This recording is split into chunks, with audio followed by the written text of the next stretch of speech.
Start करते हैं एक और नया पॉइंट। ये हम लेक्चर में स्टार्ट कर रहे हैं इलास्ट्रेशन नंबर 25। इलास्ट्रेशन 25 में जो आप देखोगे तो बहुत सारे अच्छे एडजस्टमेंट है। Unrecorded purchase, purchase return, sales, sales return, outstanding wages मतलब एक्सपेंस का भी पॉइंट हो रहा है, और वो जो लॉस हो रहा है ड्यू टू फायर उसका भी एक एडजस्टमेंट है जो इम्पोर्टेंट है। और ऐसे बोल सकते हो 3-4 पॉइंट बहुत अच्छे हैं। तो एक एक पॉइंट पढ़ना शुरू करते हैं। हर बार की तरह इसमें भी trading account, PNL account and balance sheet, 3 चीज़ हमें बनानी है। तो फर्स्ट ऑफ ऑल बच्चा कौन सी डेट पे क्या करना है वो पढ़ लेते हैं सबसे पहले। तो यहाँ पे बोला है प्रिपेयर द फाइनल अकाउंट, यहाँ पे बोला हुआ है final account from the trial balance and adjustment of Rajesh as 31/3/2015। तो यहाँ पे बोला हुआ है फर्स्ट ऑफ ऑल बच्चा, तो यहाँ पे आपको पहले लिखना पड़ेगा। यहाँ पे ऊपर सबसे पहले ट्रेडिंग अकाउंट में जो आपको ध्यान में रखना है, trading account of Shri Rajesh for the year ended on 31/3/2015। Same way यहाँ पे profit and loss account of Shri Rajesh for the year ended ending on 31/3/2015। ये दोनों PNL account and balance sheet में ये पॉइंट ध्यान में रखना है। जबकि आपको एक पॉइंट ध्यान में रखना है बैलेंस शीट में ध्यान में रखना है बच्चा, यहाँ पे balance sheet of Shri Rajesh as on 31/3/2015। छोटे छोटे पॉइंट है जो आपको ध्यान में रखना है। अब बच्चा दूसरा इंपॉर्टेंट पॉइंट, पहले एडजस्टमेंट से हम स्टार्ट करेंगे। तो पहला एडजस्टमेंट है क्लोजिंग स्टॉक रिलेटेड। यहाँ ध्यान से देखोगे तो first adjustment closing stock of 1,10,000 out of which market value of 50% stock is 10% मोर। अब बच्चा यहाँ पे वो पॉइंट ध्यान में रखना है, फॉर्मूला आपको ये लॉजिक क्लियर होगा तो प्रॉब्लम नहीं होगी। कॉस्ट और net realisable value whichever is lower, cost और net realisable value whichever is lower. तो फर्स्ट ऑफ ऑल यहाँ पे बच्चा आपको वो ध्यान में रखना है, यहाँ पे आपको वैल्यू बढ़ा रहा है, ऐसे बोला हुआ है 10% ज़्यादा है तो हम कंसिडर नहीं करेंगे, हम सिर्फ 1,10,000 को ही सीधा ले लेंगे। 1,10,000 तो सबसे पहला बच्चा हम क्या लिखेंगे, तो आप बोलोगे सर इसकी 2 इफेक्ट होती है क्योंकि एडजस्टमेंट है तो 2 इफेक्ट होगी। पहला है ट्रेडिंग अकाउंट, दूसरा है बैलेंस शीट में आप बोलोगे सर करंट एसेट में क्लोजिंग स्टॉक लिखा जाएगा। तो देखो बच्चा यहाँ सबसे पहले आप बोलोगे सर ये ट्रेडिंग अकाउंट हमारा ये रहा ट्रेडिंग अकाउंट, तो ट्रेडिंग अकाउंट में क्लोजिंग स्टॉक लिखा हुआ है 1,10,000। और दूसरा पॉइंट आप बोलोगे सर बैलेंस शीट के अंदर, यहाँ पे आपको वो ध्यान में रखना है करंट एसेट के अंदर क्लोजिंग स्टॉक 1,10,000 हम लिख देंगे। तो इसके साथ बच्चा हमारा पहला पॉइंट खत्म। अब आया दूसरा पॉइंट जो आपको ध्यान में रखना है। यहाँ पे दूसरा पॉइंट मतलब एडजस्टमेंट जो हमारा है क्या, तो यहाँ पे अनरिकॉर्डेड क्रेडिट परचेज। अब बच्चा कई बच्चों को ये बहुत डिफिकल्ट लगता है कि अनरिकॉर्डेड क्रेडिट परचेज 40,000, मतलब जो आपको समझना है बहुत सिंपल कि आपने क्रेडिट परचेज रिकॉर्ड नहीं किया। तो आप बोलोगे सर सिंपल सी बात है आपने रिकॉर्ड नहीं किया, कोई बात नहीं अब रिकॉर्ड कर लेते हैं। तो 2 जगह इफेक्ट आएगी, एक परचेज में प्लस होगा और दूसरा क्रेडिटर में प्लस होगा। ध्यान में रखना परचेज आएगा तो आपको क्रेडिट परचेज आएगा तो क्रेडिटर में इफेक्ट आएगी, और सेल्स आएगा तो डेटर्स में आएगा। वो सेल्स हो या सेल्स रिटर्न हो वो दोनों आपको ध्यान में रखना है, ये पॉइंट आपको ध्यान रखना है। तो बच्चा सबसे पहले अनरिकॉर्डेड क्रेडिट परचेज 40,000 है, अनरिकॉर्डेड क्रेडिट परचेज रिटर्न जो है वो आप बोलोगे 5,000 है। तो यहाँ पे सबसे पहले बच्चा जो मुझे ध्यान रखवाना है आपको, पहले देखो यहाँ पे हमने लिखा हुआ है परचेज में प्लस, तो यहाँ पे हमने परचेज है ट्रेडिंग अकाउंट में, तो वो सबसे पहले उसके अंदर अनरिकॉर्डेड परचेज प्लस किया। और परचेज रिटर्न जो ट्रायल बैलेंस में दिया हुआ है, परचेज रिटर्न जो ट्रायल बैलेंस में दिया हुआ है वहाँ पे अनरिकॉर्डेड परचेज रिटर्न हम यहाँ पे लिख देंगे 5,000 हो जाएगा। ये हो गई हमारी दो एडजस्टमेंट की एक ही इफेक्ट। दूसरी इफेक्ट बैलेंस शीट में करंट लायबिलिटी में जाएंगे, बैलेंस शीट में लायबिलिटी में करंट लायबिलिटी में जाएंगे, क्रेडिटर में अनरिकॉर्डेड क्रेडिट परचेज प्लस होगा और अनरिकॉर्डेड परचेज रिटर्न माइनस होगा। आई होप बच्चा आपको ये पॉइंट समझ में आ रहा है, क्लियर है ये पॉइंट। हमने क्या बोला, तो आप बोलोगे सर देखो हमने बोला करंट लायबिलिटी में क्रेडिटर में लिखा सबसे पहले, क्रेडिटर अभी हमने लिखा नहीं है, अमाउंट हमें नहीं पता, लेकिन क्रेडिटर के अंदर प्लस किया है अनरिकॉर्डेड क्रेडिट परचेज, और आप बोलोगे अनरिकॉर्डेड परचेज रिटर्न वो हम माइनस करेंगे, और इसके साथ बच्चा हमारा ये पॉइंट खत्म हो जाएगा। 2 एडजस्टमेंट एक साथ में किए क्योंकि एक दोनों इफेक्ट आप समझोगे तो परचेज रिलेटेड ही थी। अब 2 एडजस्टमेंट मतलब आप बोलोगे सर अब हम लेंगे 4 और 5, तो 4 और 5 में बच्चा ध्यान में रखना है उसमें भी unrecorded credit sales, unrecorded credit sales return दोनों रिकॉर्ड करना बाकी है। तो मैंने पहले भी समझाया था, अनरिकॉर्डेड सेल्स क्रेडिट सेल्स होगा तो डेटर्स में होगा, और दूसरी इफेक्ट सेल्स में प्लस करना है, और सेल्स रिटर्न होगा तो आप बोलोगे सर सेल्स में से माइनस होगा, और दूसरी इफेक्ट डेटर्स में से माइनस होगा। चलो बच्चा, तो सबसे पहले हमने ट्रेडिंग अकाउंट में देख लेते ये पॉइंट। सबसे पहले अनरिकॉर्डेड सेल्स रिटर्न ये होगा वो प्लस होगा, ध्यान में रखना, और सेल्स रिटर्न माइनस होगा।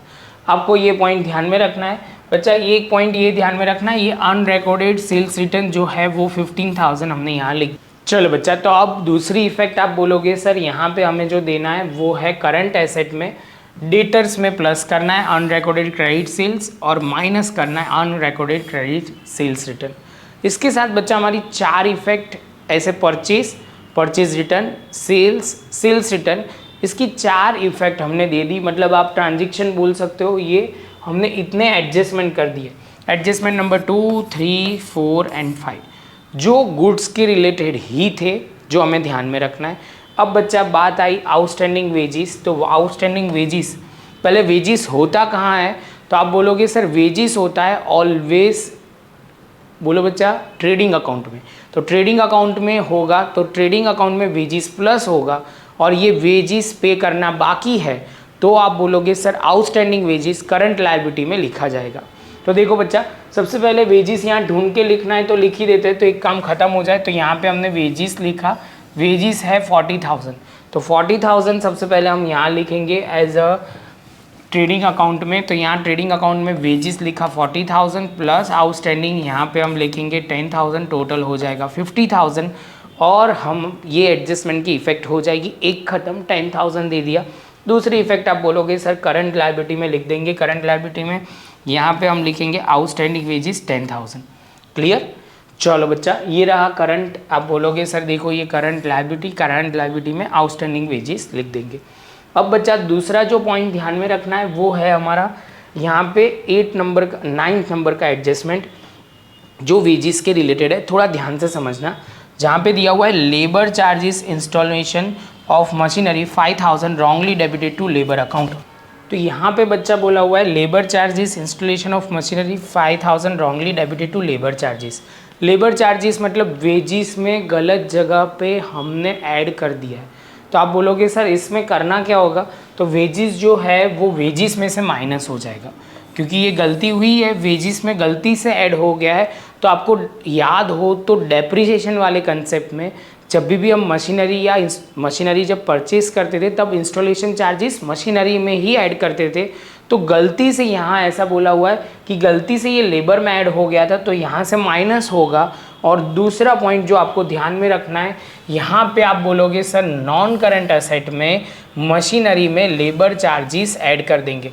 अब बच्चा बोलेगा सर ये 90,000 का भी दिखा दो, तो ट्रायल बैलेंस में मशीनरी आपको मिल जाएगी।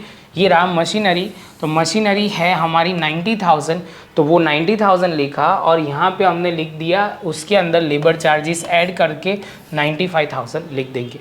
तो ये एडजस्टमेंट थोड़ा ध्यान रखने वाला है बच्चा, जहाँ पे आपकी गलती हो सकती है, तो ये छोटा पॉइंट आप ध्यान रखना।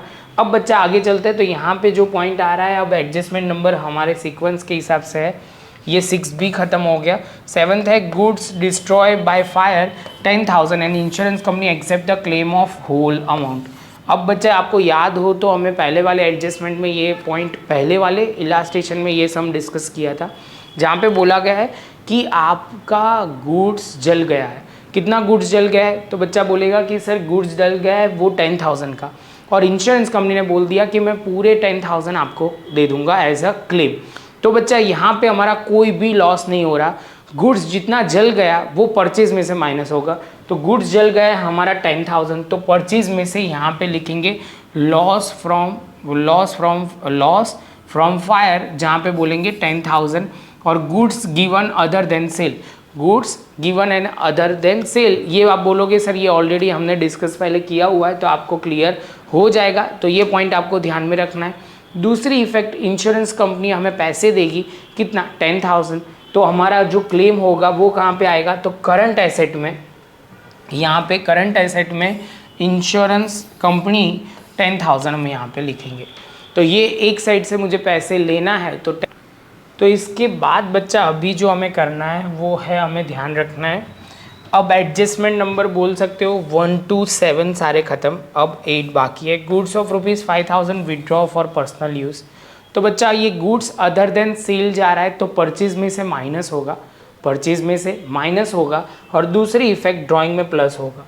तो यहाँ पे देखो सबसे पहले परचेज जो चल रहा है इसमें लिखा हुआ है goods given other than sale और goods withdrawn for personal use, और यहाँ पे हम माइनस की साइन 5000 और टोटल लिख दिया था उन्होंने, 10 + 5 15 लिखा था, ये ट्रेडिंग अकाउंट था। और दूसरी इफेक्ट आप बोलोगे सर ड्राइंग में प्लस, तो बच्चा ये जो पॉइंट ध्यान में रखना है, यहाँ पे हम लिखेंगे ये जो 5000 है वो ड्राइंग्स में प्लस हो जाएगा, ड्राइंग में प्लस हो जाएगा, कैपिटल में माइनस हो जाएगा। तो टोटल ड्राइंग दो टाइप के होंगे, एक कैश ड्राइंग, दूसरा है गुड्स ड्राइंग। तो गुड्स ड्राइंग 5000 है, कैश ड्राइंग हम बुक्स में ट्रायल बैलेंस में देखेंगे तो मिल जाएगा। तो ट्रायल बैलेंस में आप ध्यान से देखोगे तो ड्राइंग्स पहला ही दिया हुआ है 12000, तो यहाँ पे हमने उसमें लिख दिया 12000, जो पहला पॉइंट है वो यहाँ पे हमने ड्राइंग्स में 12000 लिख दिया और इसके साथ टोटल करके 17000 लिखा। इसके साथ बच्चा हमारा ये पॉइंट तो ख़त्म हो गया। अब आगे चलते हैं, ट्रेडिंग अकाउंट की एक एक इफेक्ट देनी है। तो सबसे पहले यहाँ पे जो हिडन एडजस्टमेंट होंगे तो बात अलग है, बाकी तो एक एक पॉइंट हम देखना शुरू करते हैं। परचेज, तो सबसे पहले परचेज दिया हुआ है 6 लाख, तो बच्चा बोलेगा ट्रेडिंग अकाउंट में डेबिट साइड पे आ जाएगा, तो यहाँ पे हम लिखेंगे ट्रेडिंग अकाउंट में डेबिट साइड पे 6 लाख लिख लेंगे। इसके बाद बच्चा दूसरा जो पॉइंट हमें ध्यान में रखना है वो स्टॉक है, वो आप बोलोगे बच्चा ये कौन सा स्टॉक है, तो ये देखो ये डेट, ये एंडिंग की डेट है और ये स्टार्टिंग की डेट है, तो इसको ओपनिंग स्टॉक बोलेंगे। तो ट्रेडिंग अकाउंट में डेबिट साइड पे हम यहाँ पे लिख देंगे। तो यहाँ पे ट्रेडिंग अकाउंट में आप ध्यान से देखोगे तो यहाँ पे आ जाएगा 60,000 ट्रेडिंग अकाउंट में आ जाएगा। उसके बाद बच्चा दूसरा पॉइंट यहाँ पे जो ध्यान में रखना है वो है हमारा क्या दिया हुआ है, कैरेज इनवर्ड। तो कैरेज इनवर्ड आप बोलोगे सर कैरेज इनवर्ड दिया है तो ट्रेडिंग अकाउंट में, कैरेज आउटवर्ड दिया हो तो पीएनएल अकाउंट में सेल एंड डिस्ट्रीब्यूशन में आएगा। सबसे पहले तो यहाँ पे कैरेज इनवर्ड लिख देंगे। तो यहाँ पे ध्यान से देखेंगे, थोड़ा गायब करते रहने दो यही, क्योंकि काम में आएगा कि कौन सी चीज़ रह गई है वो पता चले ना। तो यहाँ पे रहा कैरेज इनवर्ड 10,000, हम यहाँ पे लिख देंगे। उसके बाद बच्चा यहाँ पे दिया हुआ है कैरेज के बाद यहाँ पे आएगा सेल्स रिटर्न, जो सेल्स में से माइनस हो जाएगा ट्रेडिंग अकाउंट में। तो यहाँ पे आप देखोगे सेल्स है 40,000, तो 40 + 15 55,000 टोटल सेल्स रिटर्न है, वो यहाँ पे हम लिख देंगे। उसके बाद बच्चा सेल्स के बाद आ रहा है हमारा सैलरी जो है 1,20,000, तो सैलरी पीएनएल अकाउंट में एडमिनिस्ट्रेटिव एक्सपेंस में आएगा। तो यहाँ पे हम सबसे पहले एडमिनिस्ट्रेटिव में पीएनएल अकाउंट में सैलरी लिखेंगे 1,20,000।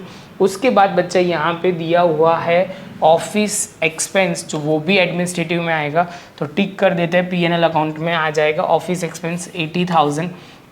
उसके बाद दिया हुआ है डेटर्स अकाउंट, जो हमने नहीं लिखा इसलिए अब लिख देते हैं डेटर्स एंड बिल्स रिसीवेबल, ये दोनों हम लिखेंगे असेट साइड करंट एसेट में लिखेंगे।